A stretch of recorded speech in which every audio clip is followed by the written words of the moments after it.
السلام عليكم ورحمة الله وبركاته. ازيكم عاملين ايه؟ وحشتوني جدا جدا. احنا ان شاء الله النهاردة هنعمل مع بعض مكرونة بالبشاميل، مش باللحمة، بالحشوة الخضراء وبالفراخ. طبعا قبل ما نشوف المقادير زي ما احنا متعودين ونشوف طريقة التحضير، نصلي بينا على النبي. اللهم صل وسلم على سيدنا محمد وآل سيدنا محمد. طبعا شايفين المكرونة البشاميل اللي بتحكي عن نفسها، وشكلها ما شاء الله لا قوة الا بالله. انا ولا كنت حاطة جبنة من فوق ولا حاطة بيض من فوق ولا اي حاجة خالص. زي ما احنا شايفين كده المكرونة جوسي جدا، ومش عايزة اقولك طعمها عامل ازاي.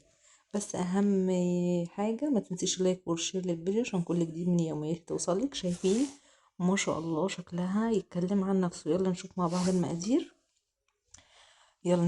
المقادير. ونشوف طريقة التحضير ونقول بسم الله الرحمن الرحيم. طبعا بقى الحشوة الخضراء هي ايه؟ هي حاجة ولادنا مش بيحبوها كلنا، فاحنا ممكن ان شاء الله نقدر ندخلها لهم في المكرونة البشاميل اللي بيبقى طعمها رهيب رهيب جدا جدا جدا، ومحدش هيعرفها، خلي بالك. وطعمها جامد جدا. طبعا احنا عارفين بقى ان فوائد السبانخ عالية جدا، والاولاد عندنا كتير مش بيحبوها، فانا قررت ان انا ادخلها في المكرونة البشاميل. طبعا انا معايا حزمة من السبانخ بتاعتي، غسلها كويس جدا ومنشفاها كويس، وكمان معايا صدر كامل من الفراخ ومقطعاه مكعبات كده صغيرة، وبصلاية وسط. والبهارات بتاعتي عبارة عن ملح وفلفل اسود وبابريكا وتوم باودر وبصل باودر ومعلقة صغيرة من البهارات بتاعة الفراخ. يلا نشوف مع بعض احنا هنعمل ايه تاني. بس اهم حاجة زي ما قلتلك ما تنسيش ايه، اللايك والشير للفيديو عشان كل جديد من يومياتي توصلك. يلا بينا نشوف مع بعض احنا هنعمل ايه. طبعا انا جبت حلة، حطيت فيها معلقة سمنة مع شوية زيت صغيرين وسبتهم يسخنوا، هنزل بيهم على البصلاية، وهسيبها تتبل. انا مش عايزاها خالص تديني لون غامق ولا تحمر ولا الكلام ده، انا هخليها تصفر، وهوريكم دلوقتي الخطوة بتاعت الصفران. زي ما احنا شايفين كده انا دلوقتي هنزل بالفراخ بتاعتي واسمي بسم الله الرحمن الرحيم، واروح دلوقتي نازلة بالفراخ لان اللون ده اللي انا عايزاه، ماشي؟ ولا غامق ولا فاتح، هو اصفر. انا نزلت كده بالفراخ، وهنزل دلوقتي بالتوابل بتاعتي، بس هديها تقليبه كده بسيطه. وطبعا تكون على نار عاليه علشان خاطر ما تنزلش ميه، والميه بتاعتها تبقى جوه الفراخ كده عشان تبقى جوسي كده وطريه، ما تبقاش ناشفه. هنزل دلوقتي بالبهارات بتاعتي اللي احنا قلنا عليها، اللي هي توم باودر، بصل باودر، فلفل اسود، وشويه بهارات من بهارات الفراخ او السبع بهارات، والملح والبابريكا. هقلب طبعا تقليبه كده لغايه لما الفراخ تستوي بتاعتي. وهعمل ايه دلوقتي؟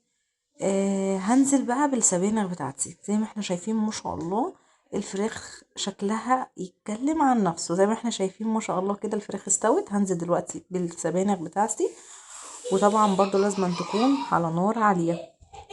وهنزل دلوقتي بالسبانخ بتاعتي وهديها تقليبة صغيرة خالص. وبعدين بعد ما اقلبها تقليبة كده هروح سايباها عشان خاطر طبعا اعمل البشاميل بتاعي. وطبعا كلنا احنا عارفين البشاميل بيتعمل ازاي، مش محتاج يعني ان انا اقول، بس هقول برضه.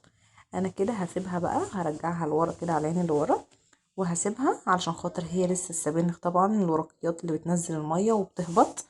وهعمل البشاميل بتاعي. انا طبعا حطيت حلة، حطيت زيت وزبدة. طبعا زي ما احنا عارفين كل معلقة دقيق عليها معلقة زبدة، تمام كده.